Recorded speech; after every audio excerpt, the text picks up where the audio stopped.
Hello friends, welcome to Learn by Rahul, and today we are going to discuss about what is V model. But before to discuss about V model, let's understand why we need V model. So we just go on waterfall model or SDLC model where we have seen, like, firstly we gather requirement from the customer, then we go for the analysis or feasibility study, then go for the designing, then we implementation or the development, then we go for testing and integration, and the end installation and maintenance. But so we can see the testing comes after the development, and if any enhancement we need, then we have to start from the beginning. So that's why we model comes in the picture, because here we can do the parallel testing.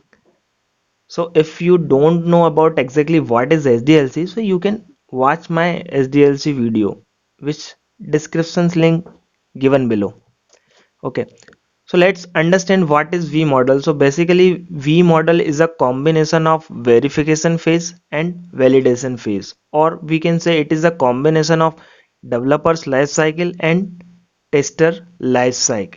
So let's understand in a very simple way what is verification and what is validation. So verification is like, are we developing the right software, and validation is like the developed software is working fine as per the requirement. Now understand step by step verification phase and validation phase. As we model specify that test plan should be started from the beginning when requirement phase start. Let's understand business requirement specification. Whenever the business requirement comes, developer and tester both go through with this type of document and understand. This is the first step where product requirement understood from the customer side.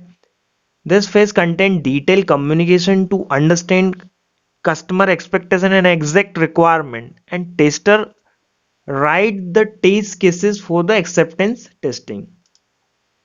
So the project manager gives BRS or business requirement specification to both tester and a developer, and the tester review it, and if the tester find any issue, he again contact back to the developer.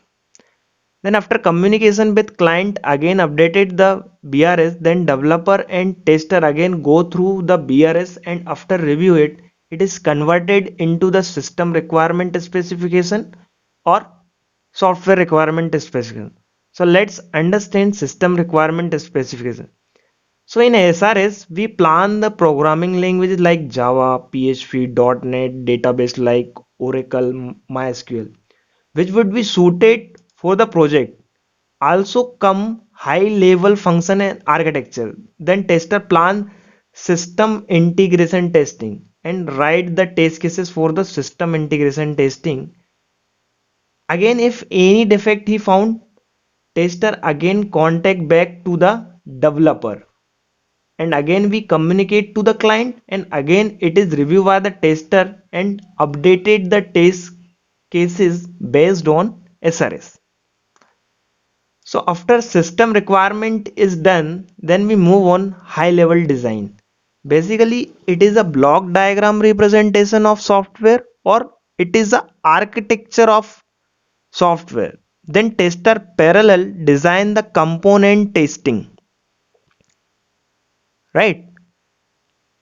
And plan the test cases as well.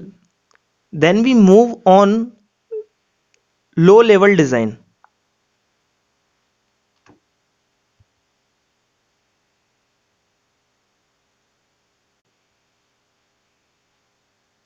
The low level design document is to give the internal logical design of the actual program code. Low level design is created based on the high level design. And now next phase is coding, where developer develop the actual software based on SRS. During the executions, actual testing start from the unit testing and carries up to acceptance testing to make sure the application meets all the development phases and working as per the expectation. So we first start with unit testing, from every module. Basically it is done by developer. Then tester execute actual test cases for the component testing or functional testing. Here we test each and every functionality thoroughly. If the tester do not find any issue during the functional testing, then we execute test cases for the system integration testing. Here we test application to ensure that the data flow from one module to another module. If the tester do not find any issue during the system integration testing, then we move on acceptance testing, and tester execute test cases for acceptance testing to test entire software to ensure that our developed software is working as per the requirement or on the basis of SRS. And finally, if the tester do not find any issue, we release the software to the client.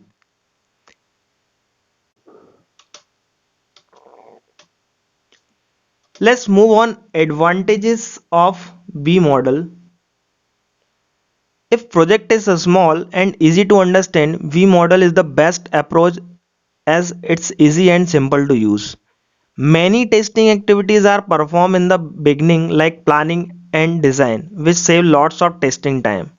Most of the defects and bugs are found in the beginning of the project development, so less chances of defect or bug to be occurred at final testing phases. Now let's understand disadvantages of V model. So guessing the error in the beginning of the project could take more time, less flexibility. Any changes done in the middle of the development which is unplanned could make difficult to make the changes at all the places like test document and requirement. So thank you. This is all about V model, and if you have any query, comment below and subscribe my channel for more videos. Thank you.